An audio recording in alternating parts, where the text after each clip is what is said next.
Good afternoon. My name is Vikas Pota, and over the last so many months, we've been having a conversation with friends of mine from around the world who are doing incredible things in education.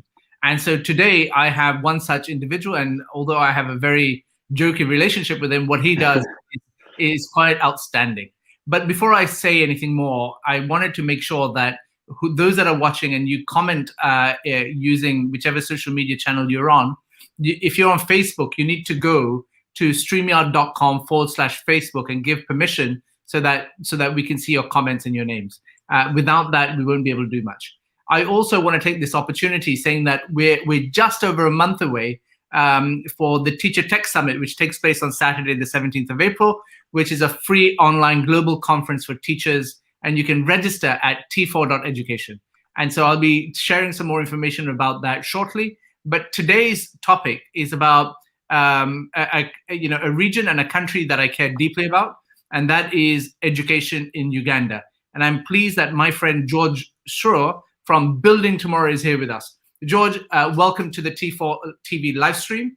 And tell us, George, in terms of your NGO is called Building Tomorrow. Firstly, tell us a little bit about Building Tomorrow, and then we can go into other questions. Great. Well, thanks, Vikas, for having me. And it's been fun to watch many of your other friends on this platform in the lead up to this. So Building Tomorrow essentially got started with the main point of providing access to school, I should say.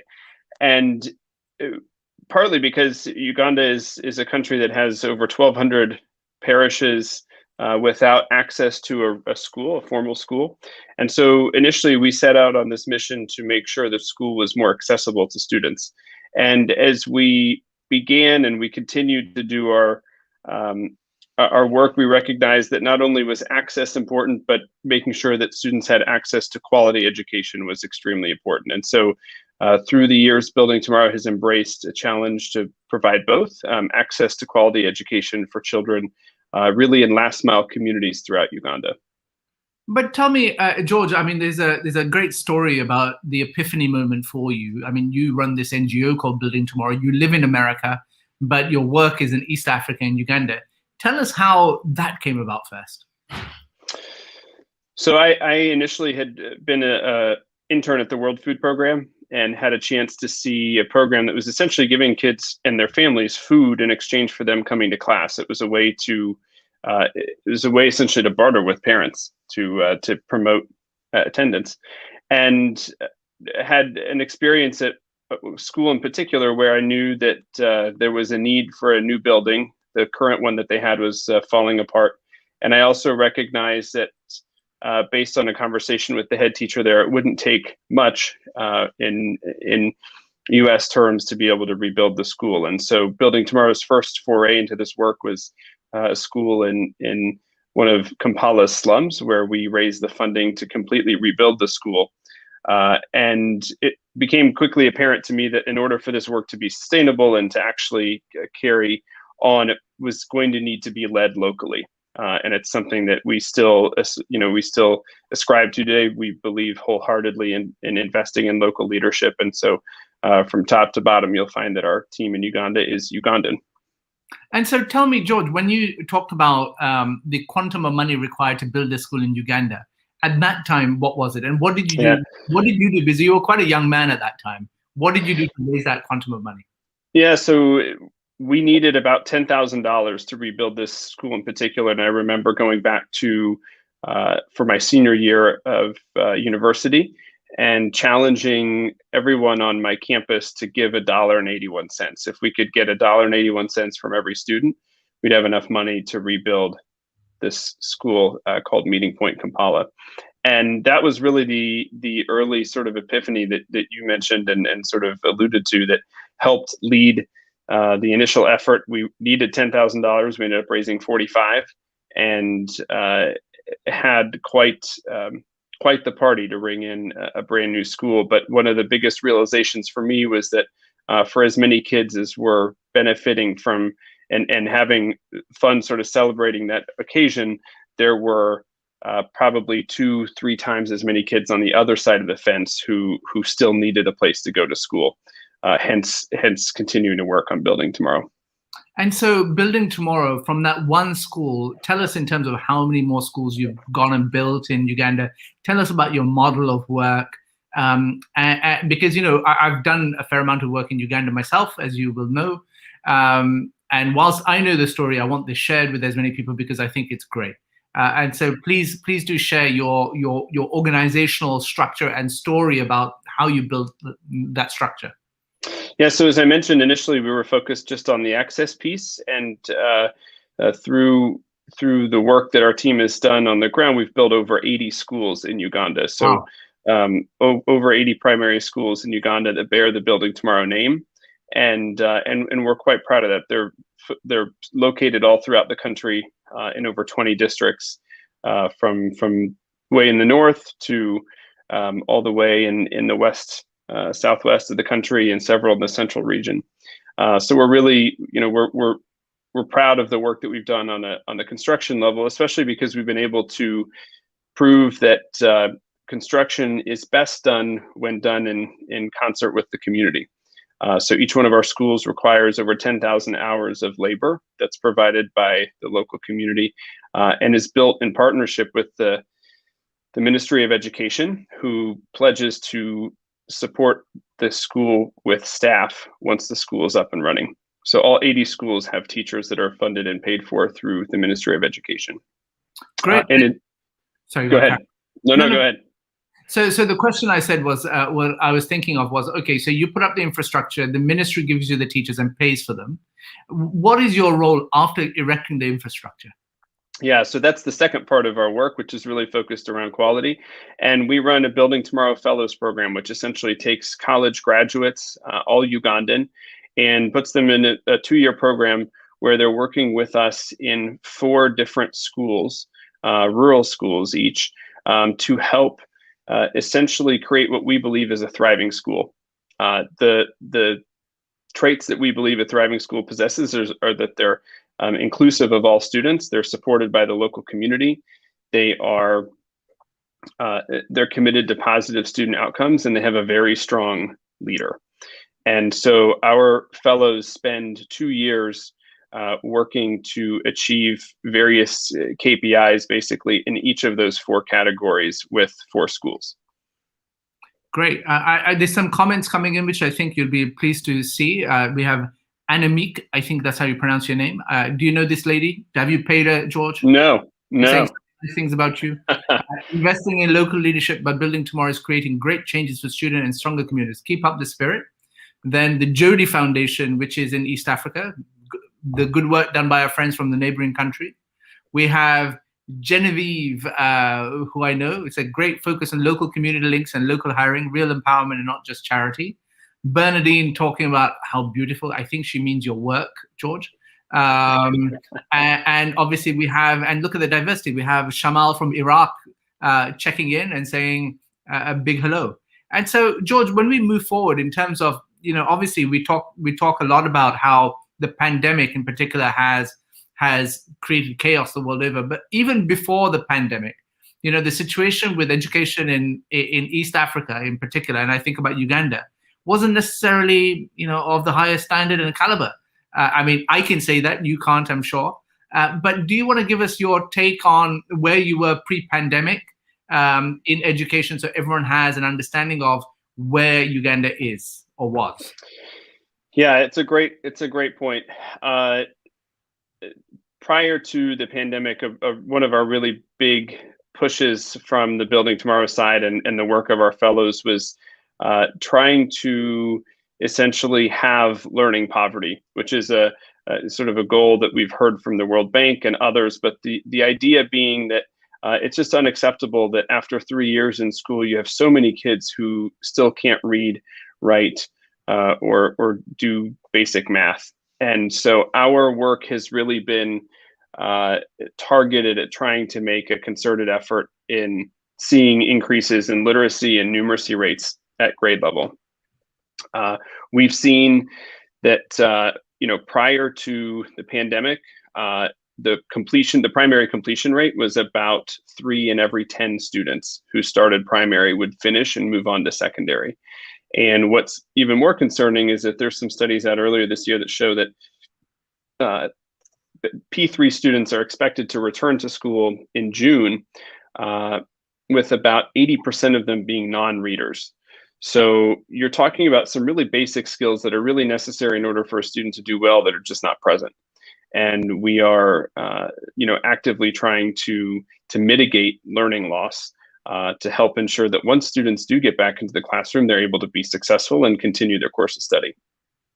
I mean, so you've said a little bit about the chaos that's ensued, but what I was trying to understand was, and maybe you're successfully not trying to answer the question, is around how bad is it in terms of when you compare the level of education in Uganda to other parts of sub-Saharan Africa, if not East Africa. And what I'm trying to describe is the amount of effort and work that needs to go in and the seriousness that needs to be applied to making sure we lift learning outcomes in classrooms there. Yeah, so Vikas, I mean, I think there's a couple ways to answer your question. I think the first is to say that one of the things that you learn as you work on the quality of education piece is that literacy and numeracy rates tend to be some of the best indicators of comparative Sure. stature in terms of how students do from country to country. The World Bank released a report in May of 2019, which really showed significant levels of academic decay, basically, in Uganda as compared to its East African neighbors, basically saying that Uganda's completion rates, literacy rates, were the lowest of any country in East Africa. So we know that comparatively they're not good. And the study that I mentioned in terms of the learning loss that's expected, we saw or we heard that 80% of students roughly are expected to come back as non-readers in Uganda. That number compares to 55% in Liberia, and it compares to 40% in Kenya. So you could say that Kenya is twice as far ahead of Uganda in that particular metric. But so the answer is twofold. Yeah, it's real bad. And it's also sometimes hard to discern exactly how bad it is because our comparative metrics sort of leave a lot to be desired. We don't have too many opportunities to really make an even comparative analysis across the board. Sure. And so when you see, I'm trying to see what the silver lining coming out of the pandemic is for education, say in Uganda. And the chaos that's ensued, again, we've talked about that, and we've talked about the low literacy and numeracy levels. I mean, but do you see an upside in terms of what can come out of this mess? And so do you have a view on that, George?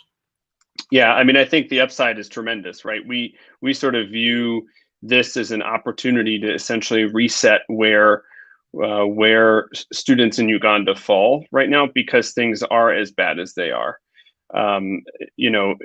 When you consider that kids have spent 1,000 days in school and they still can't read and write and do basic math, you recognize that, yeah, that's a huge issue. It's a big problem that needs to be tackled from a lot of different perspectives. But sort of getting your feet wet and entering in the ring and trying to figure out how do you mitigate, how do you make this problem better, is precisely where we find ourselves. And so we have been we've been doing a lot to sort of pivot our models so that we're not just school-based in terms of the work we're doing around our what we call Roots to Rise camps, which are based on teaching at the right level and really trying to bring kids in a short amount of time to grade level literacy and numeracy. And we recognize that there's a lot of work that can be done with kids at home. We see a silver lining and an opportunity as well in the way in which parents have needed to engage with kids. We've essentially moved our Roots to Rise platform to an interactive phone-based system, which is among the first of its kind in the sense that numeracy lessons now take place with essentially a teacher on the phone. An automated teacher. Yeah. And that's something that we think provides a tremendous opportunity, not only for the students that are underserved and have been underserved for a long time, but also for working in the future through any disruptions, or for students who have had their academic careers disrupted as well. So George, in terms of there's a few comments here. So Bernadine says, have you had to make adjustments to the curriculum in order to try to increase the literacy or numeracy rates? Can you answer that? Yeah, so what we've done is really, I think, supplemented. We've added to what already exists in the curriculum. It's a very dicey thing to sort of say that you're taking away, or that you're making what the curriculum already is different. But it's a lot easier to say that we're supplementing to that. So some of the Roots to Rise work that we do, for instance, is in addition to whatever happens in the classroom. Right. And then same person, Benedine, asks, how local are the teachers? Do you have sometimes take teachers or university students from other communities?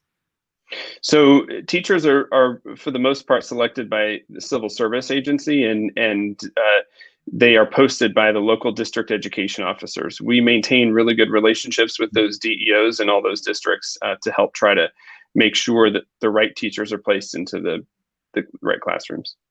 And so Akil, who is a regular viewer and commenter, says, from Tanzania, obviously, it says, Tanzanian teachers don't get good teacher training. Most public school teachers are not qualified.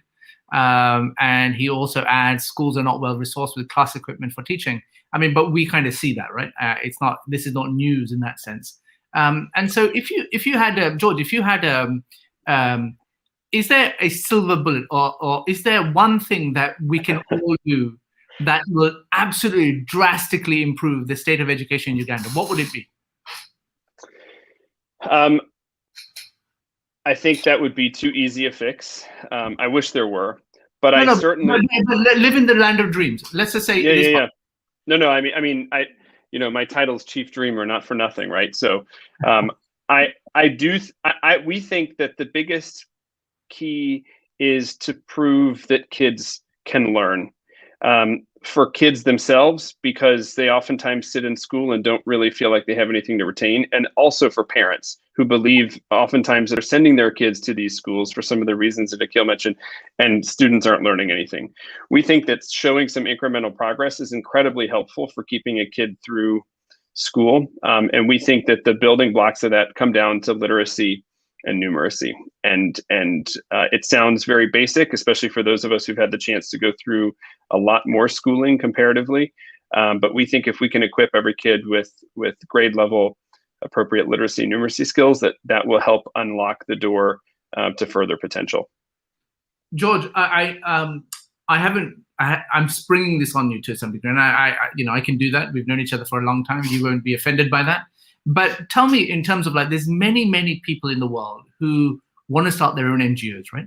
And this is exactly what you've done, and then you've scaled it up, right? If you had to give advice to someone who feels so passionately about something, how do they achieve success in building an NGO? If you can tell me your top 3 lessons that someone can say, right, okay, that's what George said, because you've done a fabulous job. Well, because I think the first thing that comes to mind is something you probably can resonate with when leading an organization, and that's just finding people who are a lot smarter than you are to help and to essentially lead things forward, right? I mean, we know each other well. You can say that. It's okay. Yeah, but truly, I mean, I think we have a team at Building Tomorrow who are incredibly committed and passionate, but they're also very well experienced in what they do, and so I think that's really the first thing that I think is so key. I think the second is really to be able to be deliberate about what it is that is true to the organization. Why are you different? Essentially, we have what we call our Building Tomorrow playbook. We have behaviors, we have strategic anchors. We basically have outlined what's important to us and why our work is going to be different from someone else. And I think it's really important because when you bring new people into the fold, when you design your programming, or even when you are being recruited and sort of you're speaking with potential funders, it helps define who you are. And you don't cave and become something different just because there might be money or an opportunity available that exists. And I think third, I would just say, is you recognize that that passion can, you can't teach passion, right? So, and I think that's really key. There's a lot of things that you can teach. There are a lot of things that I've learned throughout this, but you can't teach passion. I think that's a really key piece when you're going out and you're looking for people who ultimately are going to join the work that you're hoping they'll support. Well, George, those are comments that I'm sure will be appreciated greatly by friends who are watching. What you have created in Building Tomorrow is a truly special organization, and you should take a lot of pride. You and your colleagues, I should say. I know there's a lot more people behind you who stand on your shoulders. And I wish you all the success. And I hope we get the opportunity to speak to you later this year again, to talk about subjects that are wider. I mean, the one thing that we didn't speak about was, for example, technology and what that means for the Ugandan context. But that's not the time. We don't have the time for that today, but we will revisit. And I just want to thank you for all your support to T4. And I look forward to our continued dialogue. Thank you so much. Thank you.